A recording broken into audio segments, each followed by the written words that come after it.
Hi, I'm Enosh Fett. Magical powers were revealed to me the day that I held aloft my magic sword and said, "We've got casting news for Masters of the Universe Revelation." Let's talk about that next here at the Poindexter Lounge.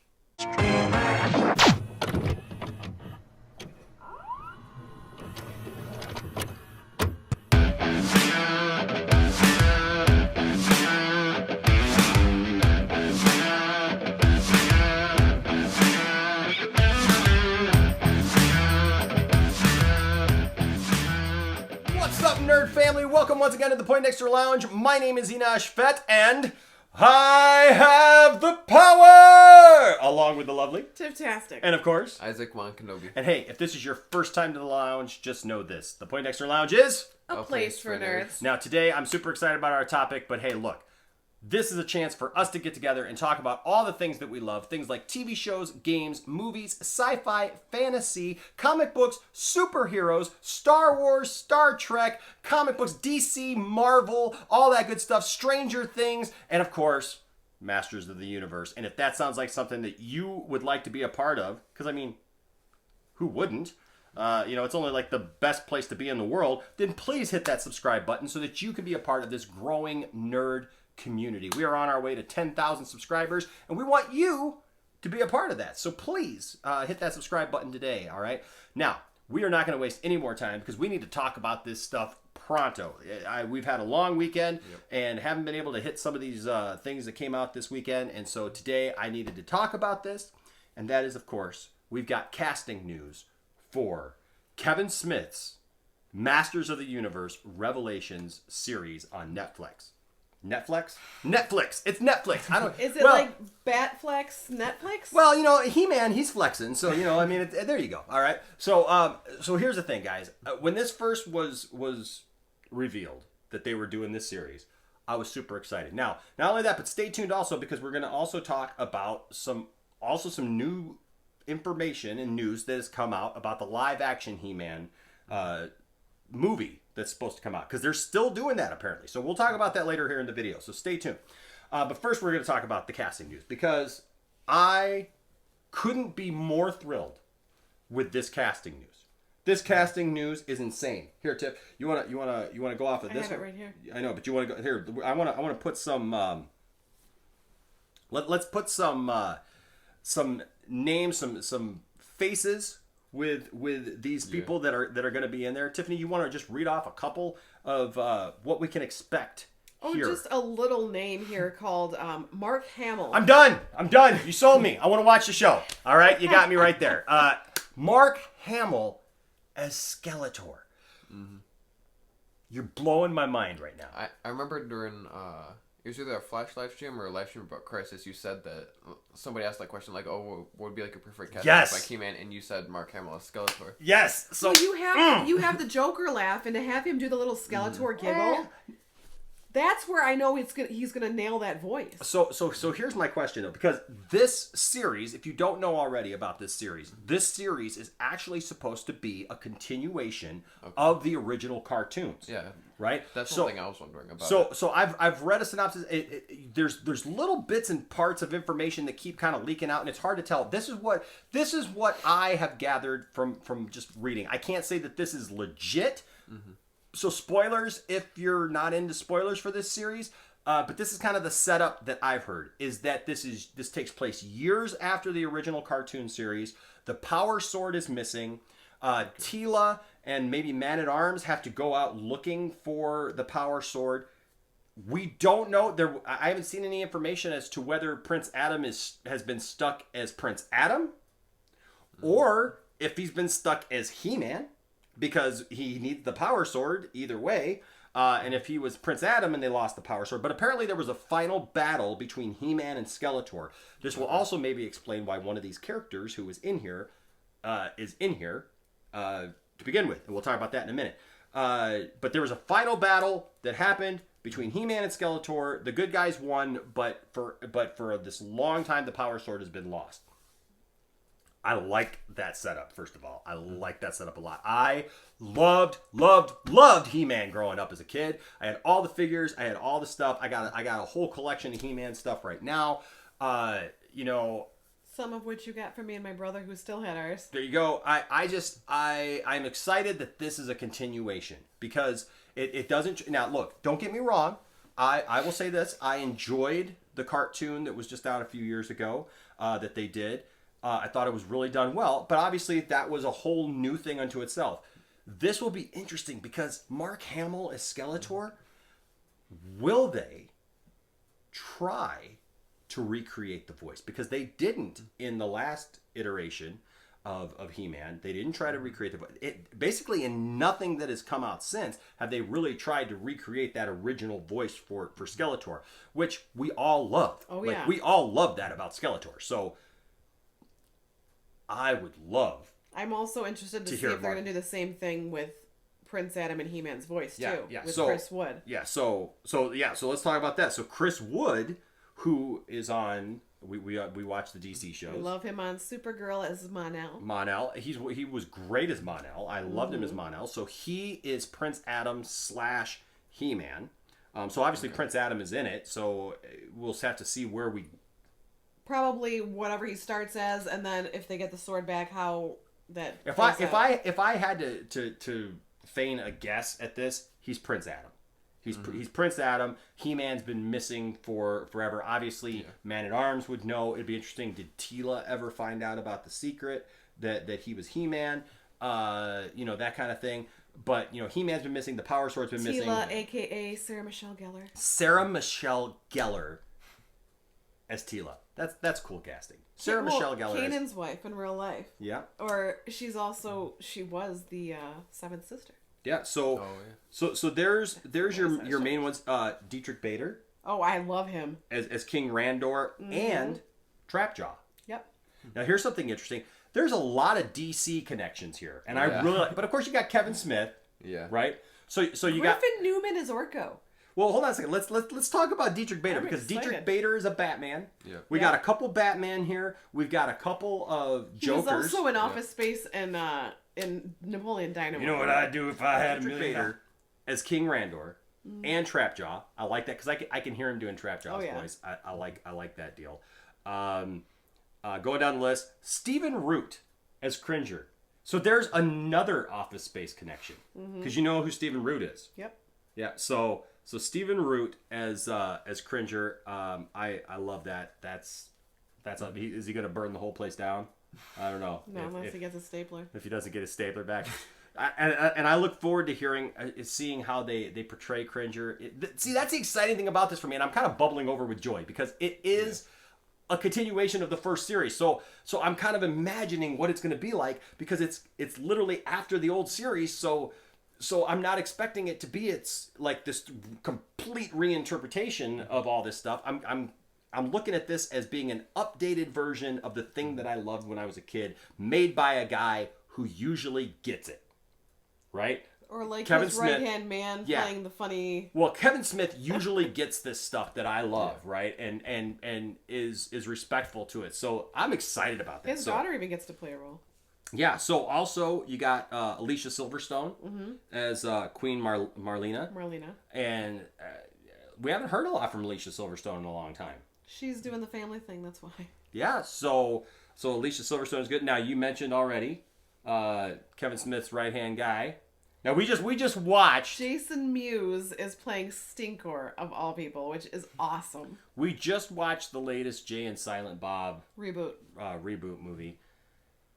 So, because we are a family channel, we tried to do a trailer reaction to that movie, and it's not family friendly. As funny as it was, we had to take a vote, and unfortunately, just we're not prudes or anything, but no, but we want to stick to the family channel. We also didn't want to get kicked off of YouTube, so but hey, that movie was funny and a fitting continuation of that story with them. So that's also cool. love Justin Long, and he's playing Roboto. I think that's cool. You bring out a character like Roboto, who was not really like a main character on the TV show, but that's a cool introduction. Or another Batman. Yes. Is Kevin Conroy playing Mer-Man? Now, see, you know what this just speaks to. He's an awesome voice actor. That's what I love about it. Yes. You know what this speaks Batman to? the animated series. Well, yeah. Because you got Mark Hamill and Kevin Conroy. Well, see, what I'm saying is there's all these DC connections, right? All these people who've been on DC TV shows and stuff. So what this speaks to, folks, is we know that now, while Crisis on Infinite Earths was happening, and also Kevin Smith has directed different episodes of various DC shows and stuff like that, and he's got this great connection with people, that he was making these little side deals and stuff, like, you know, like Kevin Conroy, you know, and stuff like Crisis, like yeah. Now, I think it's interesting Kevin Conroy is going to be Mer-Man. Mer-Man. I can't do the voice. It's been a long time. Mer-Man. Mer-Man. Or Kevin Michael you gotta have Richardson a lot. as the I don't have Beast enough spit. There's the Lena Headey as Evil-Lyn. Sign me up. I didn't even watch Game of Thrones. Okay, so that's also in 300. Yeah, but that's the funny thing. Is like, because I know that a lot of people love her from Game of Thrones. Yeah. My first exposure to Lena Headey was the Terminator Sarah Connor Chronicles, and she was fantastic in that. I mean, I never thought I could love and respect anybody else as Sarah Connor until that series, because she was absolutely fantastic in that. And so to see her as another Evil-Lyn, Game of Thrones for Liam Cunningham playing a Man-at-Arms. So they got some Game of Thrones stuff going on here. Absolutely. You got Alan Oppenheimer as Moss Man. Yep. So that's cool. Original Skeletor. Yep. You got and see, that's interesting because originally Alan Oppenheimer did the voice of Cringer, he did the voice of Man-at-Arms, and he did the voice of Skeletor. Do you think that he worked together with Mark Hamill? Yeah. I don't know, but because you know that Mark Hamill worked with Monahan, who was on Gotham, to do the voice of the Joker, so he's used to working with people and to try to get those parts right. But that again, ask the question: are they going to try to recreate that voice? Mm-hmm. You know, because I could see Hamill wanting to make his own thing, but also Hamill's got that crazy to him, and so when he does those voiceovers. Yeah. Yeah. Now here's something cool, because he's actually going to be at our Comic-Con this year, and that is Phil LaMarr as Hero. Okay, so we're getting deep into He-Man lore here with Hero, because Hero is a character that predates He-Man. Henry Rollins is Triclops. Henry Rollins, come on. If Henry Rollins, Johnny Mnemonic. Henry Rollins. Henry Rollins here. I mean, that's my teenage years, like seriously driving around in my old two-door Pontiac Grand Am, right? At 16, blaring the song "Liar," 'cause I'm a liar. Anyways, okay, so that's all you get of that. Susan Eisenberg Sorceress. as Sorceress. Yep. She did the voice of Wonder Woman in the Justice League cartoon. Yep. So I dig that. Also, Phil LaMarr, we should point out, was Samurai Jack. So that's another thing that we kind of got to point out. You got there. Tiffany Smith from Supernatural and Behind Enemy Lines as Andra. And see, even though she's not in DC stuff, she's on the DC universe. She's covered DC stuff for years now, and we really like her. You mentioned Griffin Newman as Orko. He was on the Tick. Yeah. You mentioned Jason Mewes as Stinkor, which is hilarious. I'm sorry, that's just hilarious. That's totally him. But then we got a second Joker, Kevin Michael Richardson as Beastman. Kevin Michael Richardson played Joker on the Batman cartoon series. And so his Joker was a little weird, you know, in the look and everything. Yeah, it's that... the DVD that I have. Looks like he's got dreads. Yeah, it looked like he had dreads and stuff. It's kind of different. Which I'm surprised that like people didn't complain about that Joker, but they complained about Jared Leto, right? Because that looks nothing like the Joker. But you know, whatever. I digress. But you mentioned Tiffany Smith, of course. Harley Quinn Smith. Yes, as Illeena. That's cool. Now, here's where we're gonna start getting into some He-Man lore. Well, because we already talked about Hero. They continued that story. So I like it where like some of these later action figures that came out that maybe didn't show up on the cartoon, they're canonizing, which is cool. But also, here is something interesting. Scareglow is supposed to be the ghost of Skeletor. Right? And over the last couple of years, Super 7 has been making these little action figures and everything, and so they made a Scareglow action figure. They've re-released newer versions of the old toys and everything, and they have a Scareglow. That's what you put on your. That's what Skeletor puts on his cranium to grow hair. Scareglow. Thank you. Here all week. No, so Scareglow, the guy they've playing made action doing figures. His voice is kind of scary. Well, it's Candyman. Tony Todd. They brought in Tony Todd to play Scareglow. So my question is did Skeletor die? And maybe Skeletor has somehow brought with him the power sword over to the nether regions or whatever they believe is the afterlife there, and so when they find it somehow brings Skeletor back to life, and that's why Mark Hamill then is able to be Skeletor. Yes, this is the nerdy kind of conversation we're going to have today. All right, so just settle in for this. Okay, and then of course finally we got Kree Summer as priestess, and we don't really know who that is. So that's kind of the list. Do you have any more? I think that's it. That's what I've seen so far. So talk about an all-star cast list. Great voices.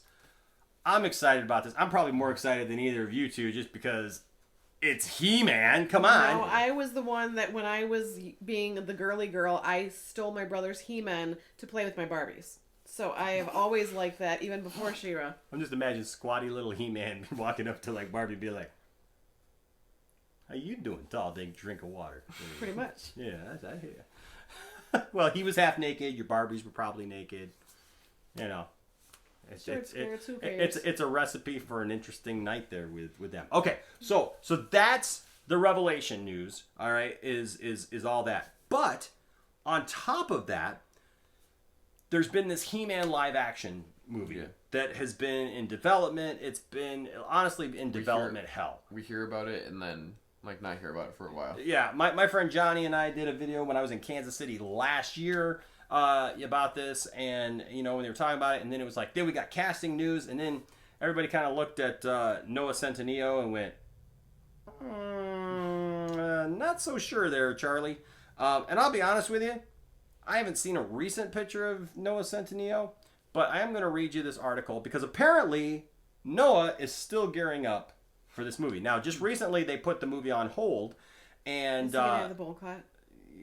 Maybe, I don't know. So they put the movie on hold here recently, and we kind of all felt like, oh, here we go again. They took it off the schedule actually, and said, yep, it's just. They didn't have anything for it. And so we just figured, yep, here we go again. Here it goes. He-Man, once again, they can't seem to just make a He-Man movie, which it doesn't seem like it'd be that hard. It's like Star Wars in medieval times. That's your combination right there. Combination? Your carbonation. It's your carbonation. It's your carbonation right there. You mix something with something and it gets all bubbly. Combination is what you said. I said something. I don't know. Combination. So, okay. So, here's the thing. Actor Noah Centineo, this was from darkhorizons.com, says, has confirmed that not only is the live-action He-Man feature Masters of the Universe still happening, but he's also been preparing hard for the movie ahead of a shoot this summer. And this is reported literally on Friday. So... apparently, they're still looking to do it. He says, speaking with Harper's Bazaar, the actor revealed he has already added 30 pounds of muscle to his frame last year and then had to shed some of the weight due to production being pushed back. He's now back in training again. Centineo stars as Prince Adam, who transforms into a warrior called He-Man and becomes the last hope for a magical land called Eternia, which has been ravaged by technology and the evil Skeletor. Iron Man scribes Matt Holloway and Art Markham rewrote the most recent draft of the film, with the earlier script by David Goyer, who we all know, and Christopher Yost. Aaron and Adam Nee are set to direct the film, which hasn't set a release date as yet. Centineo made his name co-starring in the Netflix rom-com film To All the Boys I've Loved Before, which is being made available for free to subscribers and non-subscribers of Netflix. And there's a sequel coming. to that movie. I've heard of that show, like people talking about it, but I haven't watched it either. Yeah. And we have Netflix, and I still haven't got around to that. So, lots of He-Man news. I am still on the fence with this whole He-Man live-action movie. I don't know what to think. I want to get excited as a He-Man fan. But they kind of messed us over the first time it went real action. I feel like I got Bill Cosby neck over here. I'm like, It's a He-Man pudding pop. I don't know. I have no clue what to make of this stuff, guys. With the He-Man movie, if it's going to happen, if it's not going to happen, who knows at this point. My only hope is that if it does happen, because for a while they were talking about making it possibly a direct to Netflix live action movie, which I don't want to see. I just don't want to see that. I want to see this done correctly. If it's going to be done right with a good script and the right actors, and put that on the silver screen, because that's where a He-Man style film, unless you're going to do, now here's the only way that I would want to see He-Man go to Netflix, and that is a series, a live action series. If you did it like in the style of The Witcher or Game of Thrones or something like that, where it was like this epic adventure kind of thing where they would do it well, right? And it wasn't just a one-off. The Witcher felt like an hour movie every time you watched it. It was awesome. So The Witcher is also a video game. Yes. Oh, that's video right. Games are like made to like get like a story in like hours to do. That's true. Yeah.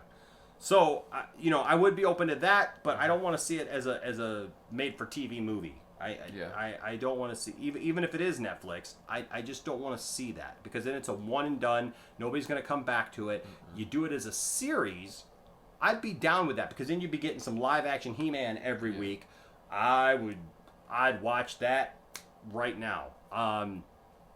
But I don't know, Tiffany, what do you think About the live action thing? Do you think it's going to happen? Do you what do you think of these castings? Unfortunately, I will believe it when I see it, just because they've been going back and forth so much that it's like you get excited and then you're like, I'm not going to get my hopes up, and it's just like, until they show proof, I don't want to get excited about it, because then you're just going to kind of get your hopes up to be let down. So it makes me even more excited about the cartoon with all the voices and the people that are going to be playing them. So it's like I have that to look forward to, and if they get around to doing the live action, then that'll be a bonus. But I also do agree with you, where I feel that I don't want it to be straight to DVD kind of feel. Yeah. That if they had it either a show or a movie, that's like that's the only two ways that I'd want to have them see. And I hope that they can do it better than they did in the 90s. Yeah, for sure. Isaac, what do you think of all this? Because you didn't grow up with He-Man the way that we grew up with He-Man, but he did watch a lot of it when we were commuting. Yes, I've seen like a lot of episodes like here and there. So like talking about the Netflix thing, I'm thinking like the casting with that's good. Like from the characters that I know and like the actors I know they're gonna be voicing them, I definitely know it's gonna be really good. Mm-hmm. But also with live action, I think I actually think it might all like the way it moves forward will depend on how the Netflix show does. Like, I think if people don't respond to the Netflix show is good, they might push production back even more for the movie. To try and make it, like, as good as they can. But if people respond to it, like, positively and, like, love it, I think that they might try and, like, hurry up and try and get something down. And try and push production really, for it. Well, it'll be interesting, because they're starting the cartoon right now. And he's talking about them filming this summer. Yeah. So... for the live action thing, it'll be interesting to see what actually transpires. Yeah. Obviously, we're getting the animated thing. The animated thing is happening, and like I said, it's exciting. I like all these ideas. Yeah, so it's like maybe if that does good, then they already have all that momentum built up. Like, people are excited for it. People love He-Man, both the people that grew up with it and these... people like you that are going to fall in love with it. Yeah, and love this, and then they're going to be like, oh, there's a live action movie coming, and then... they might want to go He-Man see it then. to us is like Pokemon is to you. Yeah. Now, I will say this. So, She-Ra, the cartoon, came out. She-Ra was kind of divided. Yeah. I kind of watched a couple of episodes of it. I was excited for the idea. I know that you were excited about the idea of She-Ra, the concept. Fell a little flat. There's people who like it. There's people who really don't like it. Honestly, I need to watch more of it because honestly, I haven't watched enough of it to really form an opinion and say it's good, bad, and different. I know there's a lot of people who have like political issues with it because of like the way that it presents some things, but I'm glad. There's been rumors. I know there's a couple people, but I have not found anything that like actually says this that they're thinking about doing a second He-Man animated series. I haven't seen any evidence of that. I think that's kind of wishful thinking. I think that's just kind of rumors amongst because they like set it within the She-Ra world or bring that He-Man over, whatever. So they're gonna Supergirl it? Yeah, I don't know. I haven't seen anything that actually says that, so I don't know about that. I can't speak to that. My only hope with like the He-Man Netflix show is that they don't pull like a Voltron with this and like have it only appeal like to the younger generation. True. Like have it appeal to like both. Yeah. Like for the people that grew up watching it and the people watching it for the first time. I'll be honest with you, I'm right there with you. That's one of the things that I'm excited about this because it's made by Kevin Smith. Yeah. It's got it and it is supposed to be a continuation of the old one. It's going to be a continuation of the old one. So I'll be honest with you. I know people who love Voltron, the new Voltron. Yeah. For me, New Voltron was kind of hard to get into because even though there's a lot of the same components there, it wasn't the same. It didn't capture for me personally. I'm not saying it's bad because I don't think it's bad. I think that the new Voltron was done. I think that the new Voltron was done extremely well. But it wasn't something that was made for somebody like me. Yeah. Yeah. Like all my friends that have watched it love it. Yeah. So it's like obviously it appeals to like a lot of the younger generation for this new Voltron. So how do you bridge the gap? Right? Generational.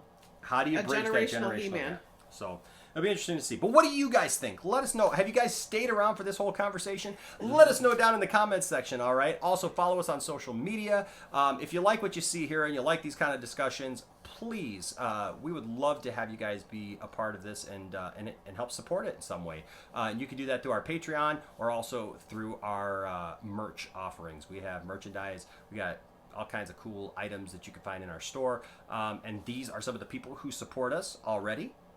Thank you guys to all of you who are Patreons, supporters, and we love you guys so much. Well, that's all we've got for today, guys. My name is Enosh, a.k.a. Enosh Fett, along with the lovely Tiftastic. And, of course, Isaac Wan Kenobi. Saying as He-Man would say, I hope we all learned something today, and that we can all be good to each other.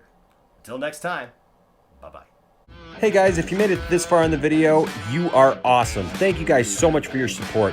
Please smash that like button and of course subscribe, and also hit that notifications bell so that you are aware when we put out new videos, which is like all the time.